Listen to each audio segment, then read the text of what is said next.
did not stay very long in the tent and hutment. कि हम ज्यादा देर तक नहीं रुके उन टेंट में और उन झुग्गी झोपड़ियों में, but long enough for me to remember the scorching winds of June, पर इतना जरूर था कि मुझे याद रह गया कि कितनी झुलसा देने वाली गर्मी थी उस वक्त जून की। स्कॉर्चिंग का मतलब होता है झुलसा देने वाली, बहुत गर्म हवाएं। And the bhisties hardly visit to spray the khus matting with water, मतलब कि जो पानी के कैरियर्स आते थे घास पे पानी डालने के लिए, वो सब जब आते थे तो लगभग आधे घंटे के लिए थोड़ी ठंड आया करती थी वहां पे, अच्छी हवा चलने लग जाती थी।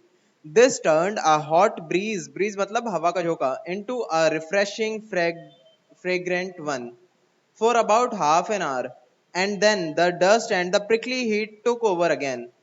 A small table fan was the only luxury in those days. मतलब उन दिनों में तो खाली एक छोटा सा टेबल फैन ही था जितनी लग्जरी हमें मिल पा रही थी।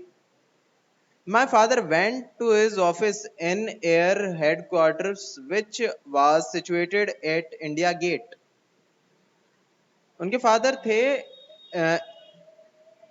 एयरफोर्स के अंदर, इसलिए उनका जो हेडक्वार्टर था वो था इंडिया गेट के पास।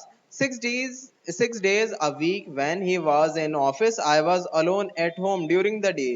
My father would return at about 6, tired but happy to find me in good spirit.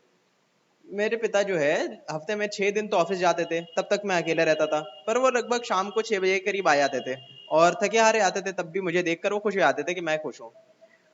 For although I had no friends during the period, I found plenty to keep me occupied. My father's books, stamps, and old gramophone, hundreds of postcards which he had collected during his years in England, a scrapbook, albums of photographs, and sometimes I would explore the jungle behind the tents.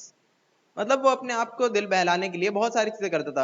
अपने घर में कुछ old gramophone से खेलता था, कभी कुछ books थी, कुछ स्टैम्प्स थे और कुछ पोस्ट कार्ड थे जो उसके पिता ने इंग्लैंड में रहते हुए इकट्ठा करे थे, और कभी कभार तो वो जंगल में ही चले जाता था।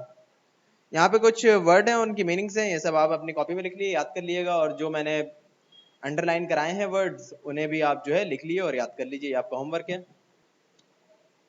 इन सारे वर्ड्स की मीनिंग आप नेट से भी देखकर लिख सकते हैं।